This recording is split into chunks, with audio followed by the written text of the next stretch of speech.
ታዋቂው ራፐር ልጅ ሚካኤል አዲስ አልበም ማውጣቱን ተከትሎ በአልበም ውስጥ ያካተታቸው ዘፈኖቹ እጅግ መነጋገሪያ ሆነዋል። እንዳልኩ ነው 3 አልበም ሰርቻለሁ፣ ስርዓት ያለው ሰጥቻለሁ። እሺ አራተኛው ምን በኋላ የፈለኩበት ቦታ ብረግጥ የሚቀየመኝ ሰው አለ አይመስልም? የሚቀየመኝ የለም አይደል? ከአልበሙ መካከል ዜማዬ የተሰኘው ሙዚቃ ከሌሎቹ በተለየ የብዙ ተመልካቾችን እይታ አግኝቷል። ካራዳናራዳ እስካዲስ አራዳ አንድ ሰው አቃሉ ልቡ የተጎዳ በልቻሎ በሉልኝ ልመደው ልምድ ነው ሂፓፕ ያነገሰው ያከበረው ነው። እንዲህ ያለ ዜማ ከሆነ በቀር 10 አይነት ስራ ነበረ።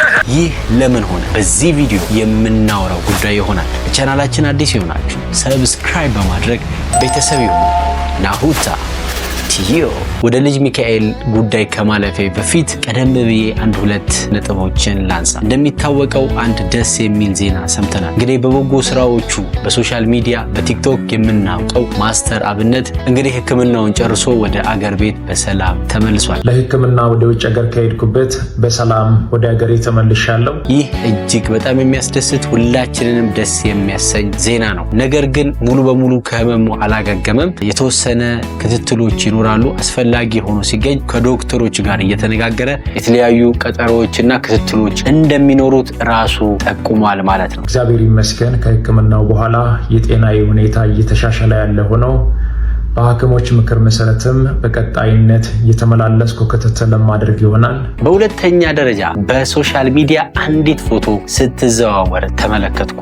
ይቺ ፎቶ ምን ያክል እውነት ምን ያክል ውሸት እንደሆነች ማወቅ ባልችልም ስለዚህ ነገር ትንሽ ነገር ማለት እፈልጋለሁ። እንግዲህ እንደምትመለከቱት ፎቶዋ 7 ዓመት ሙሉ አረብ ሀገር ለፍቼ እሬ ደክሜ ቤተሰቦቼ ቤት ስሩልኝ ብዬ በላኩላቸው ገንዘብ የሰራነው ቤት ይሄ ነው ብለው አስረክበውኛል ብላ እንግዲህ አንዲት ግለሰብ እንዳጋራችሁ ተደርጎ ሲሰራጭ ተመልክተናል። ብዙ ሰዎችም የተቀባበሉ ተመልክቻለሁ። ይህ የማይካድ እውነታ ነው። ፎቶ እውነት ይሁን ውሸት ይሁን ኢትዮጵያ ውስጥ ይህ ነገር በጣም እየሰማን በጣም ሚያም ብዙ እህቶቻችንን ተስፋ እያስቆረጠ ያለ ቅስም የሚሰብር የልፋታቸውን ዋጋ ማይገኝበት ድርጊት እየሆነ ነው። በቅርቡም በእግረኛው ሚዲያ አንዲት ማርታ የተባለች ግለሰብ በተመሳሳይ መንገድ አረብ ሀገር እየሰራች ቄስ አባቷ ቤት እንዲሰራላት በሱ ስም ወክላ ነገሮችን ያከናውንልኛል እያለች በስተመጨረሻ እንግዲህ ምንም ነገር የለሽም እንደ ልጅ የሚደርስሽን ትካፈያለሽ ተብላለች። አባቴን በጣም ነበር የምወደው። በዚህም ጥግ አልጠበቅኩትም። ራሴን የሸጥኩበት ሃይማኖቴን የሸጥኩበት ሰው የሰው ሽንት ቤት የጠረኩበት 12 ዓመት ማለት ቀላል አይደለም። እግረኛው ሚዲያ እስከ ቦታው ድረስ አጣራለሁ ያለውንም ነገር እንግዲህ እንደ አንድ ፍትሃዊ ጋዜጠኛ የምችለውን እስከ ጥግ ድረስ ሄዳለሁ ብሎ ቃል ገብቶ ነበር። እስካሁን ግን ምንም አይነት በዛ ጉዳይ ላይ ያለ አይመስለኝም። ያው እግረኛው ሚዲያ ይሄንን ጉዳይ አልጋ ባልጋ ስላልሆነለት ነው እንጂ አንድ ቀን ሰርቶ እውነታውን ያወጣል ብዬ ተስፋ አደርጋለሁ። በዚህ ቪዲዮ ለሱ መልእክት ለማስተላለፍ ጭምር ነው። ወደ ዋናው ጉዳያችን ስናመራ ልጅ ሚካኤል ፋፍ እንግዲህ ሰሞኑን አንድ አልበም አውጥቷል። አልበሙ ከመለቀቁ በፊት በፌስቡክ ባጋራው ጽሁፍ መነጋገሪያነቱን የጀመረው ልጅ ሚካኤል እንግዲህ አልበሙ ከወጣ በኋላ መነጋገሩ እንደቀጠለ ነው። ብዙ ሰዎች እንዲነጋገሩ ያደረገው በፌስቡክ ያጋራው ጽሁፍ እስቲ ላስታውሳችሁ። ሹት አውት ቱ ዘ ያንግ ጄኔሬሽን ራፐርስ። ዛሬ እናንተ እንደዚህ በልብ ሙሉነት ራፐሮች ነን ብላችሁ የራፕን ሙዚቃ ስትሰሩ ሳይ የሆነ እንደ አንድ የቤት ውስጥ ታላቅ ወንድም ነው ኩራት የሚሰማኝ። ገና ይቀጥላል፣ አይዟችሁ። የሳቱ መንገዶች ካሉ ይታረማሉ፣ ይስተካከላሉ። ወደኛ ጊዜ የነበራችሁ ማንነቴን ለረሳችሁ አንዳንድ ራፐሮች ግን ይህንን ልንገራችሁ፣ እዚህ ኢንዱስትሪ ላይ እኔ ባልኖር ኖሮ ማንም አያስታውሳችሁም ነበር ይላል። እንግዲህ ይህንም ነገር የጠቀሰው በእነሱ ዘመን ለነበሩ ራፐሮች ነው ይህንን መልእክት ያስተላለፈው። ያው ስፔሻሊ ቴዲዮ እና ከቴዲዮ ወይም በእነሱ ዘመን ያሉ ራፐሮችን ነው ለመጥቀስ የሞከረው። እኔ ለምን ይመስለኛል ልጅ ሚካኤል በጣም ፖፕ አፕ ያደረገበት ዋናው ምክንያት እንግዲህ ብዙዎቻችን የምናውቀው ዛሬ ይሁን ነገ በሚለው የሙዚቃ ስራ ውስጥ ተወልደን አራዳ ተወልደን ሀገሩ አንዱ ልጅ ሚካኤል ብላችሁ ንገሩ ይላል ካሉ ስሙን ተናገሩ። ተወልደን አራዳው ተወልደን ሀገሩ አንዱ ልጅ ሚካኤል ብላችሁ ንገሩ። ይሄን ተከትሎ ሌሎች ራፐሮች አንድ ላይ በመሆን እንግዲህ ለልጅ ሚካኤል ምላሽ ሰጥተውታል ማለት ነው። ቴዲዮ አወዛጋቢው ተወዛጋብ ዘጋቢው ማነው አስተማሪው የሰራ ከታዳጊ ነው ከሚዲያ ይሉኛል ብዙ ጊዜ ጠፋ አልበሜ ለመጨረሽ ስለፋ እኔ ብቻ ነኝ እያለ ጉራውን ሲነፋ አሁን መጥቼ ሰው ነኝ ቴዎድሮስ አሰፋ።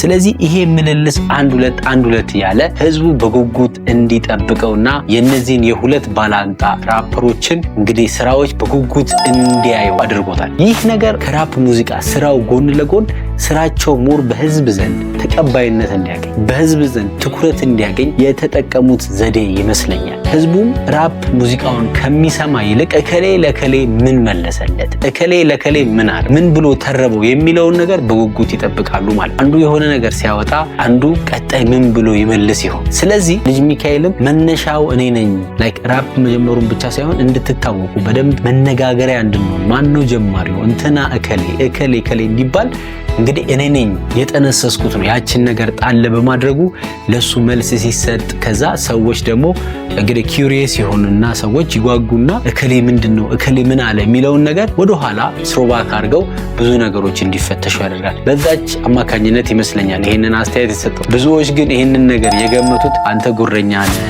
አንተ በጣም እያናፋህ ነው፣ በጣም ይሄ ትምክተኝነት ነው አይነት ነገር እያሉ እንግዲህ እየወቀሱት አይተናል ማለት ነው። እንግዲህ ለዛ ይመስላል አልበሙ ውስጥ ከተካተቱ ሙዚቃዎች ውስጥ ዜማዬ የሚለው በተመልካች ዘንድ ለየት ያለና ከፍ ያለ እይታን አግኝቷል ማለት ነው። በዚህ ሙዚቃ ውስጥ እንግዲህ ብዙ ሰዎች እንግዲህ ያው አርቲስቱ አልገለጸውም፣ ግን አብዛኛው ሰው ለቴዲዮ ምላሽ የተሰጠበት ክፍል እንደሆነ እያጋሩ ይገኛሉ ማለት ነው። እኔም ትንሽ ከታዘብኳቸው መካከል ጥቂት ነገር ከዚሁ እንትን ላይ ልበላችሁ። ያው ቴዲዮን ይነካል ብዬ ማስባቸውን ፓርቶች ማለት ነው። የመጀመሪያው የሊቁን ስም ይዤ የሊቀ መላክ ወደ ላይ ነው እንጂ ጸሎት የሚላክ ይላል። እንግዲህ ያው ሚካኤል ነው፣ ልጅ ሚካኤል ነው ስሙ።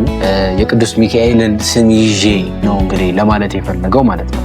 ደብሩን ሞልቼ በአካላቴ ላይ ከምትለው ቦታ ያስገባኛል ወይ ንስሐ ሳትገባ አትገባም አይነት ነገር ብሎት ነበረ። ጎምለምድሩ ግባ በሉት ንስሐ ሳትገባ አትገባም ገነት አቤት ግሸት በእኔ መምጣት አቅቶታል መተኛት። ደብሩን ሞልቼ በአካላቴ ላይ ከምትለው ቦታ ያስገቡኛል ወይ። እንግዲህ ይሄ ነገር እንግዲህ ራሱ ልጅ ሚካኤል የተጠቀምበት የራሱ ቅኔ ወይም የራሱ አተረጓጎም ይኖራል። ግን ዝም ብለን እዚህ ጋር እኛ እንደ ተመልካች ስናየው ደብሩን ሞልቼ በአካላቴ ላይ ከምትለው ቦታ ያስገቡኛል ወይ። እንግዲህ ያው ልጅ ሚካኤል እንደሚታወቀው ንቅሳቶች አሉት። ስለዚህ ደብሩን ሞልቼ ማለት የተለያየ ስዕሎችን ኦር ደግሞ የቤተ ክርስቲያን ደብር ያው ቤተ ክርስቲያን ነው በብዛት እና ምናልባት የቤተ ክርስቲያን ስዕሎችን እንደዚህ አይነት ነገሮችን ሰውነቱ ላይ አስቀምጦ ሊሆን ይችላል፣ ታቱ አሰርቶ ሊሆን ይችላል። ስለዚህ ያስገቡኛል ወይ ብሎ እየጠየቀው ያለ ይመስላል ማለት ነው ለቴዲዮ። ሌላው ደግሞ እንግዲህ ቴዲዮ አንዲት ሴትን አመሻሽ ላይ ቀጥሯት ነበር። ነገር ግን ያቺ ልጅ አመሻሽ ላይ ከመምጣት ይልቅ ትቀርበታለች ማለት ነው። ስለዚህ በጣም ያሳዝናል።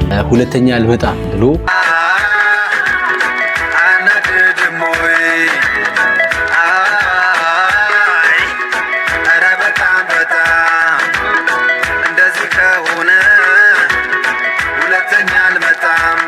ልጅ ሚካኤልም ደግሞ ቀጣይ ባለው ግጥሞች ላይ ትንሽ ነካ አድርጎት ነበር ማለት ነው። እኔም ዘግቻለሁ ዶሴ መልሻለሁ ህመም ነው አውቃለሁ ኧረ በጣም እንዳልኩት ተቀመጥ ሁለተኛ አልመጣም።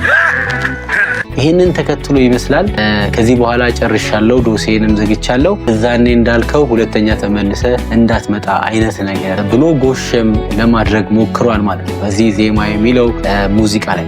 ሌሎች ነገሮችም አሉ። እኔ በዚህ ጉዳይ አስተያየት መስጠው ምንድነው ይሄ ሁለቱ የሚተራረቡበት መንገድ ምን ያክል ሙዚቃቸው ላይ ተጽዕኖ እንደሚፈጥርና ሙዚቃቸው ምን ያክል እንደሚያድግ ብዙ ተመልካች ብዙ እይታ ሊኖረው እንደሚችል አንዱ ቴክኒክ ነው ማለት ነው። በቀጣይ በተሻለ ቪዲዮ እስከምንገናኝ ሰላም ቆዩ።